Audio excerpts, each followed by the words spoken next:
Well, things like cell phones and social media were designed to connect, but the reality is they seem to be driving us further apart, and this technology is showing a dangerous effect on young adults and teens. But now many people are beginning to disconnect with the use of so-called feature phones.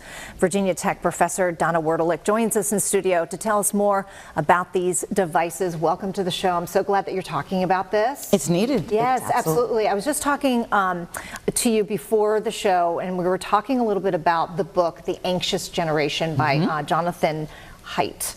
And this was fascinating. I have not read the book yet, but I listened to a podcast, and he says, quote, "The collapse of youth mental health in the era of smartphones, social media, and big tech." And that's basically what we're looking at right now. We have a real epidemic on our hands because these kids are getting addicted to their phones and really we're not realizing what's happening. Right. It's Big Brother is looking down, and we're giving them all the information. And you know, the kids are in, I think they're getting them now at 3rd grade, 4th grade. I mean, you think about it because it's, oh, this one has it, I need to connect, I need to call you, etc. But it's led to addiction. It has led to, I mean, there's statistics out there in terms of online and depression and suicides. Yes. It goes on and on. So I think that is what has helped arise with these feature or dumb phones, as they're called. Okay, so let's talk about it. Yeah, some people call them the dumb phones. Yeah. Some call them the feature phones. Yeah. What are they? Very, very basic. So take a ride back with me, Natalie, into the 90s. Okay. Remember yes, when my day. Yes, the best days, right? And when phones would be for communicating, for texting, or for a photo. Yeah. And that's pretty much it. That's all it did. We weren't overly connected.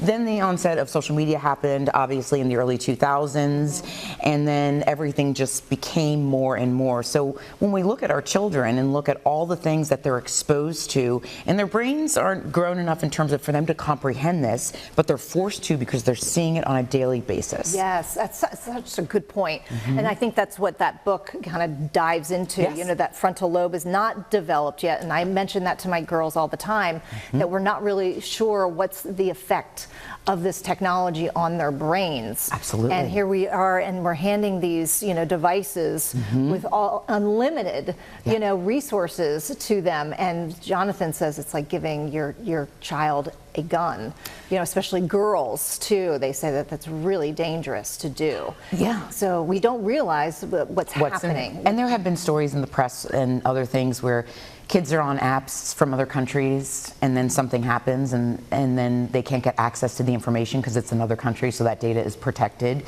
So you don't even know what your child was saying or who they were communicating with. Was it a live person? Was it not? So there's the cyber stalkers that go after, and now with deep fake and AI and kids with these phones, it's a perfect recipe for disaster. Yeah, it really is. Yeah, I was going to ask you, of course, you know, you're all about the privacy with your Voices of Privacy.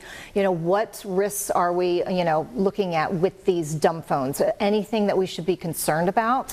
So the benefit of the dumb phones are that they're cheaper, they're more accessible, but they can still be hacked. They can still be hacked, go into your text messages, etc. So that is known. If some dumb phones come with an app already installed, which sometimes you can't remove, but primarily they're the biggest piece of, I think, consumer confidence and parent confidence to know that you've got those phones in hand, that they are available, but it's only for emergencies, and it's really taking your child and almost doing a digital detox for them. Yeah, absolutely. And that was interesting too in the podcast that I listened to, you know, the effects of detoxing their kids, and they really did have withdrawal symptoms from not having their phones. And it is just, it says that addiction, it says that, you know, we need to get back to kids being outside and maybe not seeing all the news, but just still being 12 and 10 and all the rest. Yeah, we showed that graphic, but it looks like there's a lot of options for one of these dumb phones out there, right? Yes. And a lot of price ranges too. Yes, yes. I mean, they're fairly inexpensive, but if you want, like anyone else, there's options to have